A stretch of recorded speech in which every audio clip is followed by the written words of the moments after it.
Mm. Oh, hello, friends. I'm sorry. You just found me drinking my blood. Mary.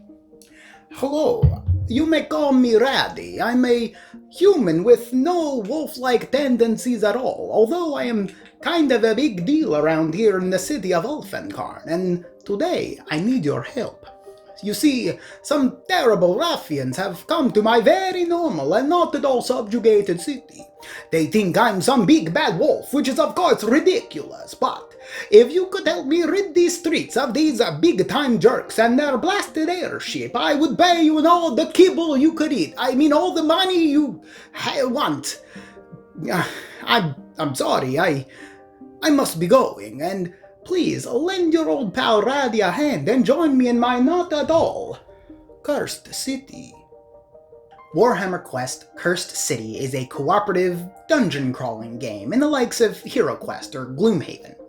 The entire box, and more specifically the Cursed City quest book, make up the entire Cursed City quest, which in and of itself is made up of several types of scenarios, which are called journeys. Each of these journeys fall into one of 4 categories, but within each category type, there are several different ways that the journey can be set up as different maps and encounters and such. And with the final journey being to defeat Radukar the Wolf, the vampiric overlord of the city of Ulfenkarn. Now, the quest book and the rulebook are chock full of story and lore and background. In fact, the first 17 pages of the quest book are nothing but character backgrounds, story elements, world building, and history. So all you lore fanatics out there are going to get more than your fill. Which brings us to the story of the game. The players take the role of a ragtag group of rogues, cutthroats, and outcasts, bound together by their desire to see Radukar, the vampiric lord of Ulfenkarn, overthrown before a maelstrom of pure death magic kills every living thing in the city, and Radukar uses that mass extermination to channel a ritual which will ascend him into a higher form of undeath, making him one of the most powerful entities in the entire realm. And so the heroes hop aboard their Caradron airship, the Adamant, and attempt to take out each of Radukar's lieutenants before facing the wolf head-on. Each character has unique stats, abilities, weapons, etc. The core mechanic in Warhammer Quest Cursed City is players using their activation dice. At the beginning of each round, each player will roll their activation dice and place them in the activation slots on their character card. Each action, from moving, to attacking, to recuperating, and everything else, all require spending one of these activation dice. Every action has a number which notes the minimum value required on the activation die in order to use that action. But, for example, moving and most attacks only require a 1+, so you can always do it so long as you have a die available. Moving is pretty straightforward. Spending an activation die allows the character to move in any direction, including diagonals, up to their first movement value listed on their character sheet. If a player spends an activation die of 3+, they can instead take the run action, which allows them to move up to the second value while moving. Attacking for characters or hostile monsters is basically the same. Each attack will show the die or dice required when making that attack. Player rolls those dice, and it's important to note here, if an attack uses multiple dice, the player picks which die to use rather than using both together. Regardless of the die being used, a blank results in nothing. You missed. Good job. A single black diamond is a regular hit, and a double black diamond is a critical hit. Not simply 2 hits, as you might expect. The attack's stat table will show you how much damage it deals with a regular hit or on a critical hit.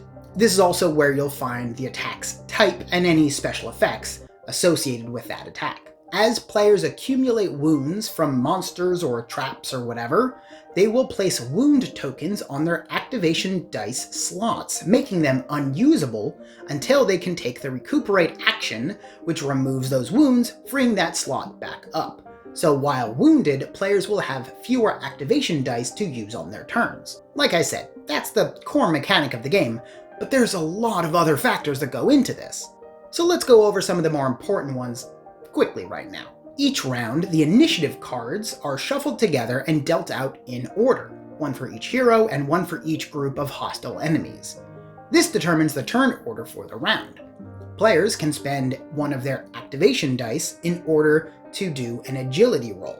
Success on the agility roll allows them to swap their initiative cards around. Also at the start of the round, players will roll the destiny dice and place them on the sky vessel board. Any matching dice, pairs, triplets, etc., are discarded off to the side. The remaining dice are available to be shared for any players to use as bonus activation dice should they need them. Also at the start of the round is the Nightfall phase. The Nightfall token is moved one space clockwise on the sky vessel board. If this token ever reaches the last space, all hostiles flip their cards over, becoming empowered, more powerful versions of themselves. Next, players can end their turn without having used all of their activation dice.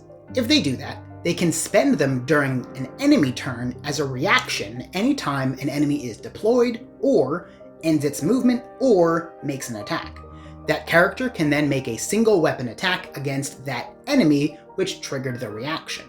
Once the journey is complete, characters can level up and gain enhancements. Each time a character levels up, they gain a new trait as determined by their character class, which can be found on the character's trait card. Additionally, characters can spend any realm stone that they have acquired during the journey in order to gain enhancements on their weapons and armor. New level traits and item enhancements are permanent for that character and will carry over into the next journey. Unless, of course, that character dies, which can happen. Then that character is unusable until the players decide to completely start the whole quest over from level 0.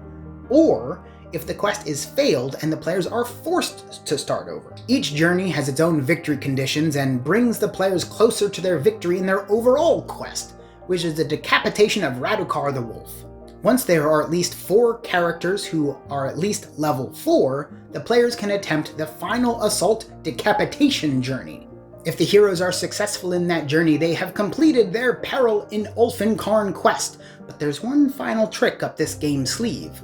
Once that journey is successfully completed, the players get to open the Ulfenkarn in Peril secret envelope and, well, I don't know, something happens, I guess. I haven't opened it yet. You'll just have to play and find out yourself. Now, there are plenty of other aspects of the game that we didn't get to cover. Like I said, there's a lot to this game. But if all of that sounds interesting, please go check out Warhammer Quest Cursed City. And if you found this video at all interesting or entertaining, please click that like button and comment down below with how terrible my Radukar impression was. And don't forget to subscribe for more tabletop gaming news. Again, this is Matt with Bowls. Thanks for watching.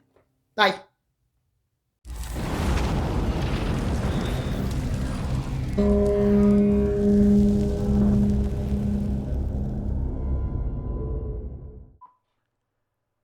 Click to subscribe. Check out more videos. And thanks for watching.